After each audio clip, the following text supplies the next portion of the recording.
என் பேர் நீலராஜா. நான் தென்காசிலேருந்து வரேன் bro. 864 rank, overall rank 864. Revenue department இன் சிவகங்கை எடுத்திருக்கேன் ப்ரோ.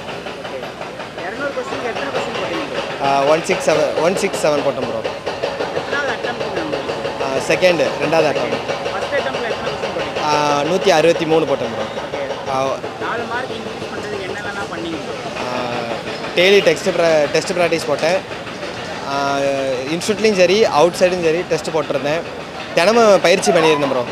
அந்த பயிற்சினால தான் இன்றைக்கி இந்த சாதனை எடுக்க முடிஞ்சிருச்சு. அதுமாதிரி ரெவன்யூங்கிறது எங்கள் அம்மாவுக்கு பிடிச்சதுனால ரெவன்யூ எடுத்திருக்கேன், அவங்க ஆசைக்காண்டி. டிப்ளமா தான் படிச்சிருந்தேன். அப்புறமா கரஸ்ல டிகிரி படிச்சிருக்கேன் ப்ரோ. 2020 ஸ்டார்ட் பண்ணியிருக்கேன் ப்ரோ. அப்புறம் கொரோனா வந்துருச்சு. கேப் போட்டு படித்தேன். அம்மா ஃபுல் சப்போர்ட் ப்ரோ. அம்மா மட்டும்தான், அப்பா கிடையாது.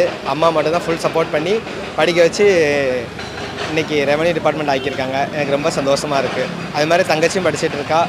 அவளும் நெக்ஸ்ட்டு குரூப் 4 எடுத்துருவா. இப்போ ஜஸ்ட் மிஸ்ஸில் கிடைக்காம போயிடுச்சு அவளுக்கு.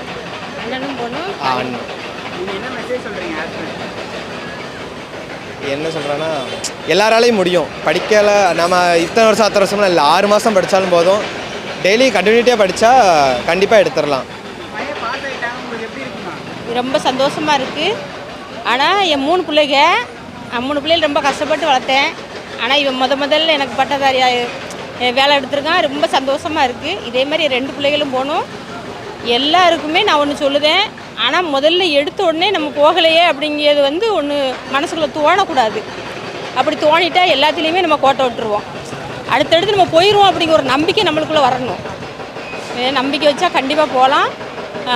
எடுத்த உடனே நம்ம அதிகமாக எடுக்கலையே அப்படிங்கிறதுக்காக சும்மா இருக்கக்கூடாது. மறுபடியும் படிக்கணும்.